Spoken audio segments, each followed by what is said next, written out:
Die 33 Reden von Saint-Germain von Godfrey King.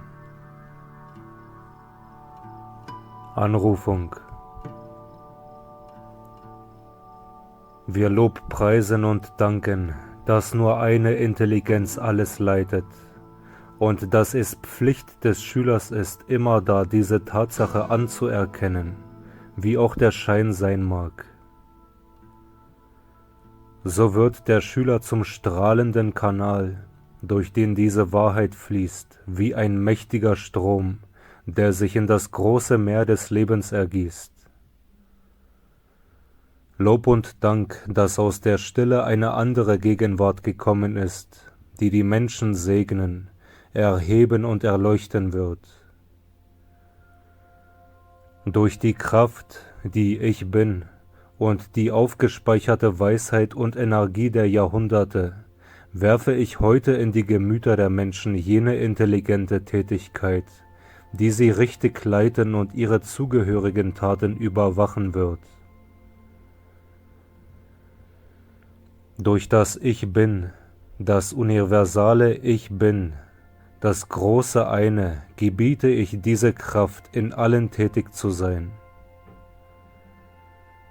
Ich bringe euch Grüße von der Schar der Erhabenen und vom großen Meister Himalaya, der Meister Himalaya. Das ist das erste Mal, dass die Gegenwart dieses leuchtenden Bruders der äußeren Welt zur Erkenntnis gebracht wird. Er ist es, von dem die Himalaya-Berge ihren Namen erhalten haben. Seit diese zu ihrer Größe erhoben worden sind, bildeten sie in unveränderter Stetigkeit einen heiligen Lebensstrom. Daher wurden auch jene Seelen, die in ihren Wirkungskreis treten, erfasst und in jene leuchtende, strahlende Gestalt erhöht, in der sie lange schon ihre Strahlen des Schaffens aussenden, um die Menschen zu heilen und zu segnen.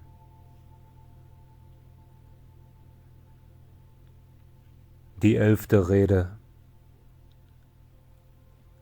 Die Schicksale Indiens und Amerikas sind ineinander verflochten wie zwei Reben, die den Baum des Lebens umfassen. So kommt nun wieder dieser Tage die strahlende Hilfe einher, um zu versuchen, die Gemüter in Amerika in Harmonie zu bringen, damit der Aufstieg dieses Landes ohne Behinderung und ohne Unterbruch sich vollziehen könne. Heute leben in Amerika Tausende, die hier nach früheren Leben in Indien geboren wurden, während Tausende früherer Amerikaner in Indien zur Welt kamen. Sie dienen dem geistigen Austausch und Ausgleich, den beide Erdteile benötigen. Das große Wesen, das bei euch eingeführt wurde, ist nach vielen Jahrhunderten der großen Stille nun wieder hervorgetreten, um jene bewusste Vermischung im Geiste und in der Gestattung durchzuführen, den Kelch darzubieten, ihn mit dem flüssigen Feuer des Geistes zu füllen und es in die Herzen der Menschen zu ergießen, damit es in ihnen die Fülle des Verlangens nach immer größerem Lichte erzeuge und sie nach der einen großen Quelle des Lichtes blicken und nur auf sie vertrauen, auf Ich Bin, auf Gott, der überall tätig ist. Tritt diese große Gegenwart wieder in die Tätigkeit der Menschen ein, so wird sie wie ein Lichtfaden alles Schaffen in Amerika und auf der ganzen Welt durchdringen und ihr leuchtendes Sein wie einen Mantel weichfallenden goldenen Schnees ausbreiten. Die Gemüter der Menschen werden davon durchdrungen, ohne dass die meisten sich dessen bewusst werden, doch werden einige die innere durchdringende Gegenwart auch spüren. Wer diese Strahlung empfängt und seinen derzeitigen schönen harmonischen Aufstieg weiterführt, der wird bald gewisse Tätigkeiten der Nervenflüssigkeit erkennen, was sein Meisterwerden über die äußere Form beschleunigen wird. Dieses bringt die Meisterschaft über alle Bedingungen und Verhältnisse, die scheinbar zu binden und zu begrenzen vermögen.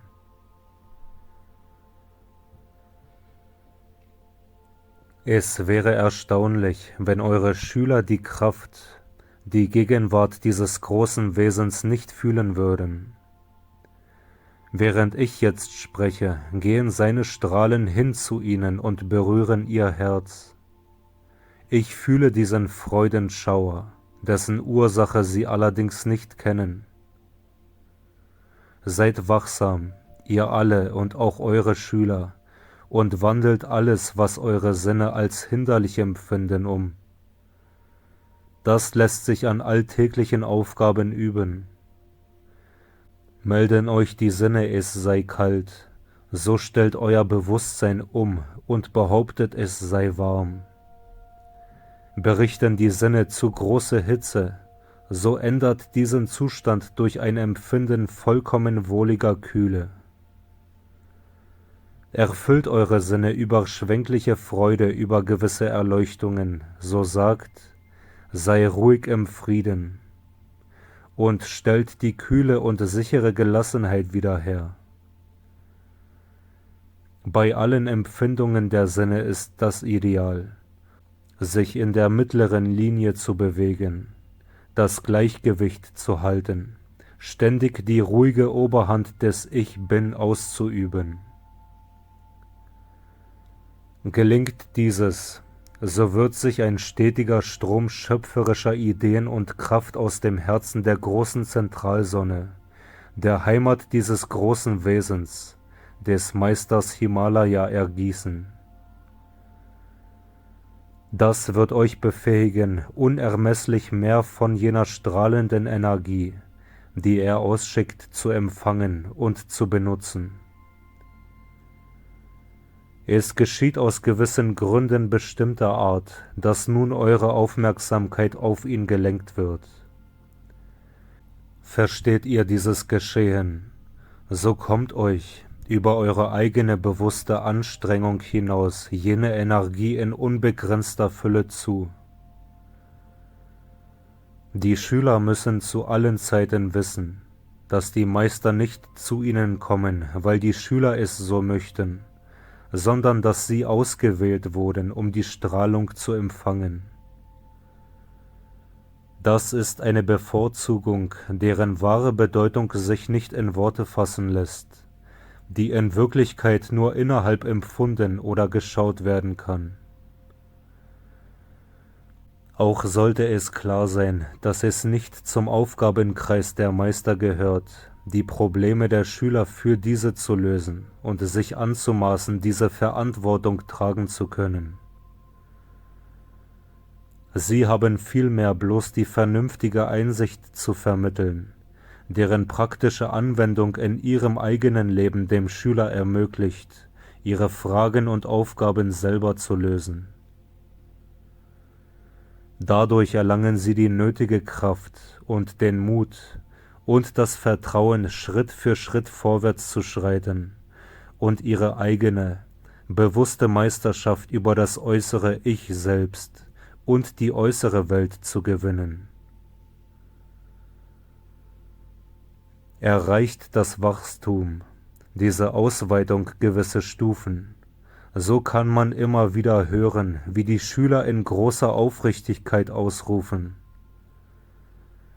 Große Meister, helft uns, unsere Aufgaben zu lösen. Zur Ermutigung und Kräftigung möchte ich euch sagen, dass die strahlende Gegenwart des Meisters viel mehr Kraft, Mut, Vertrauen und Licht ausströmt, als den Schülern im äußeren Sinnesbewusstsein je offenbar wird. Es gibt nur einen Weg, wie ein Weiser einem anderen dauernde Hilfe bringen kann. Er hat seinen Bruder oder Schwester bewusst in das Wissen, um die einfachen Gesetze einzuführen, durch die einer das Zepter, den Sieg, die volle Herrschaft über das äußere Ich selbst zu gewinnen vermag. Würde einem Schüler die Tat abgenommen, die zur Lösung seiner Aufgabe nötig ist, so würde das nicht nur seinen Fortschritt verzögern, sondern ihn unermesslich schwächen. Der Schüler kann in die Fülle seiner eigenen Kraft nur eintreten, wenn er seine bewusste Stärke geltend macht, wenn er Siege erringt und dadurch sein Vertrauen erlangt. Mit dem kraftvollen, meisterlichen Gebrauch des Bewusstseins der Ich-Bin-Gegenwart schreitet der Schüler voran, ohne dass ihm sein Wissen über das Ziel seines Sieges im geringsten erschüttert werden kann. Wir haben unsere Gründe, warum wir dem Schüler über den Beistand, den wir ihm gewähren, nicht eher etwas sagen. Wir wollen auf diese Art verhüten, dass er sich zu sehr auf eine äußere Stütze zu verlassen sucht.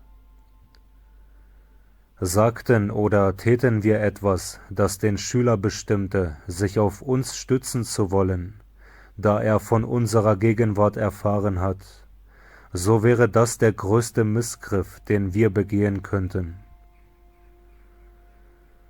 Dennoch sollte der Schüler sich niemals fürchten und immer wissen, dass jede mögliche Hilfe immer dauernd gewährt wird, entsprechend der Stufe des Vorbringens, die er bereits erreicht hat. Die Ich-Bin-Gegenwart, die Schar aufgestiegener Meister, der auferstandene Jesus Christus, sie alle dienen in gleicher Sache.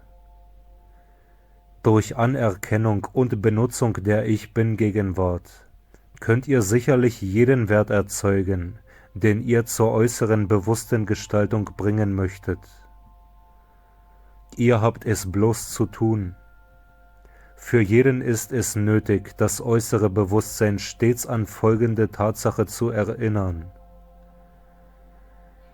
Sagt jemand, ich bin dies oder ich bin das, so setzt er Gott in Tätigkeit.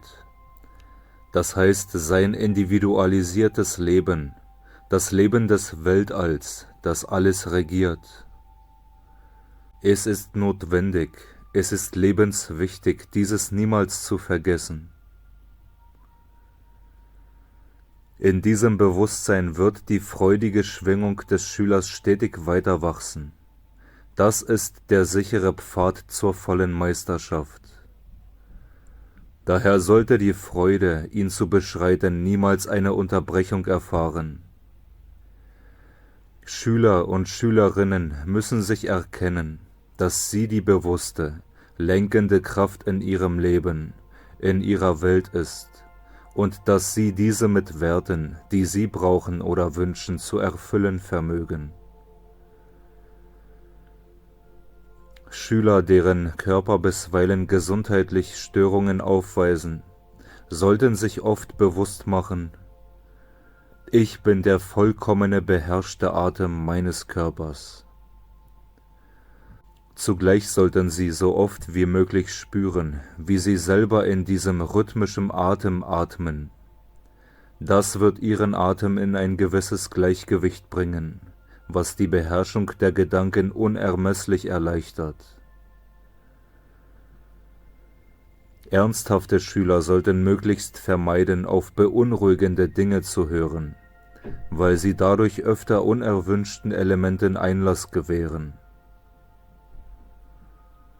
Können sie sich nicht in taktvoller Art von solchen Gesprächen fernhalten, so sollen sie sich sagen: Ich bin die Gegenwart, die hier wacht und verzehre augenblicklich alles, was mich zu stören versucht. So werdet ihr nicht bloß euch selber schützen, sondern auch der anderen Person helfen. Während der Schüler niemals etwas fürchten soll, so ist doch sicherlich notwendig, dass er bewusst wachsam bleibe, bis er genügend Meisterschaft erreicht hat, sein Denken, Fühlen und Wollen zu beherrschen.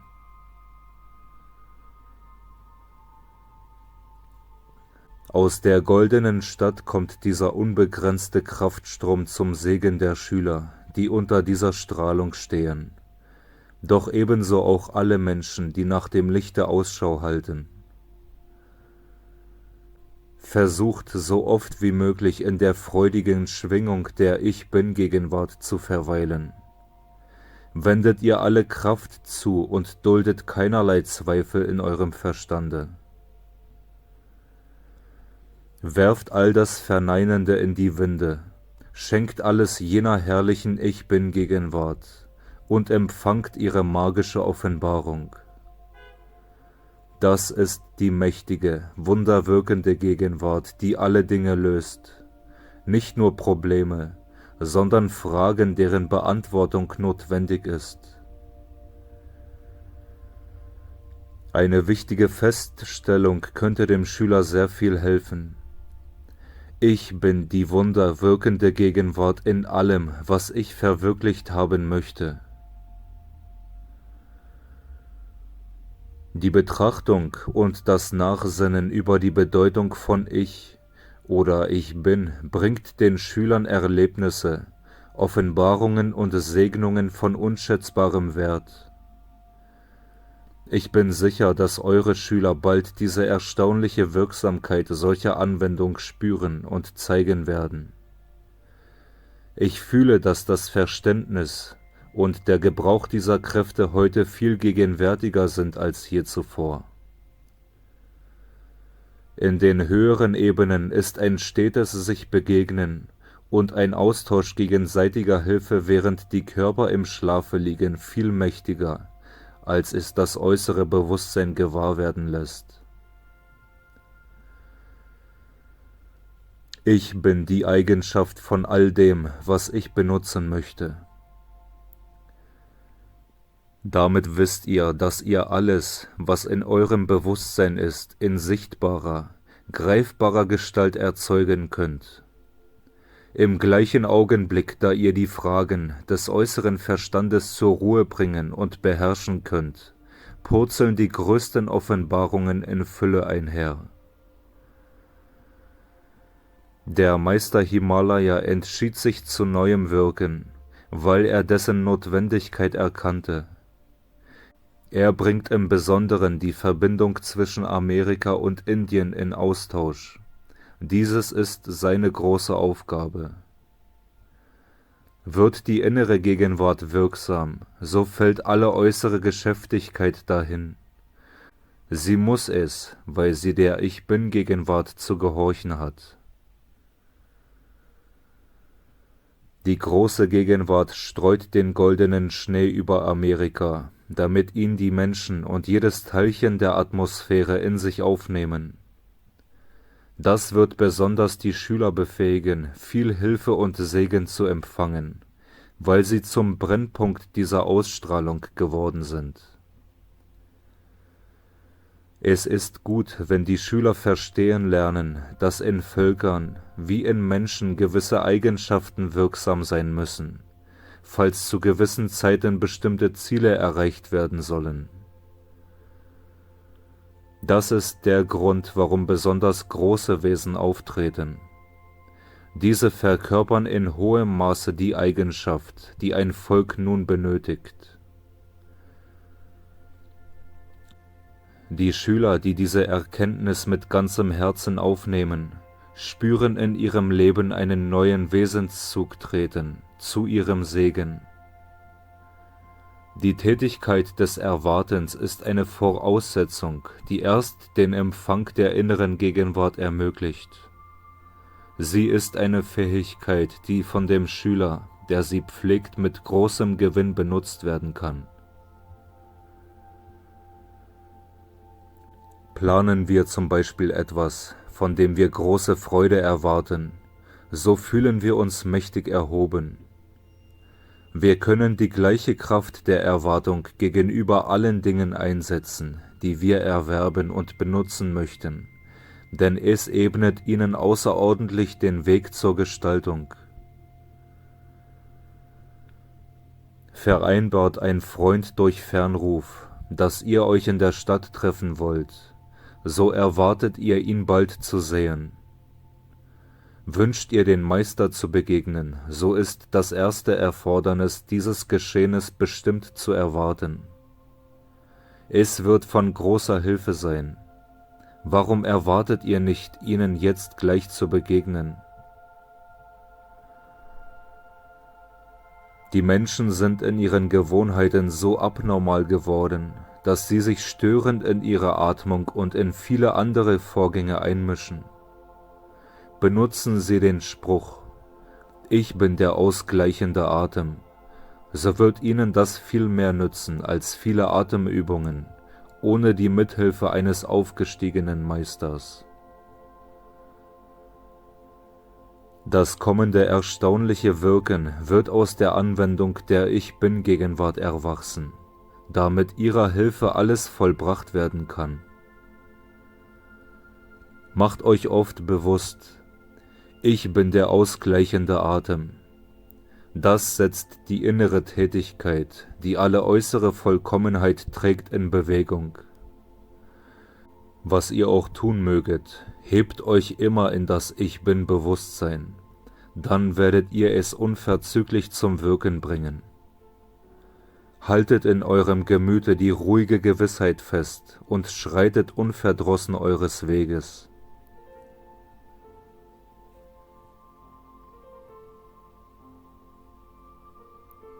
Anmerkung: Saint-Germain: Ich habe nun weiter zu wandern. Frage: Wohin? Antwort: Heim. Frage: In welche Heimat? Antwort: In die goldene Stadt. Die goldene Stadt ist in den Elektronenstoff gekleidet und genauso greifbar wie für euch die körperliche Welt. Innerhalb des Lichtes der goldenen Stadt sind Lichter, die so viel heller als die umgebende Strahlung, wie die Leuchtkörper dieses Raumes heller sind als die Atmosphäre. Innerhalb eines jeden Lichtes ist an gewissen Brennpunkten Bewusstsein. Dort ist Licht zur Erleuchtung. Die Einzelwesen, die sich dort bewegen, haben ihre eigene Strahlung um sich, gleich wie die Lichtkörper dieses Zimmers. Segensspruch: Du mächtige Gegenwart, die wir in großer Freude begrüßt haben, wir danken dir für deine große, wunderbare Strahlung, dein Licht und deine sieghafte Kraft, und wir erwarten in vollem Vertrauen, dass du den Menschen nun für alle Zeiten Gerechtigkeit gebieten wirst.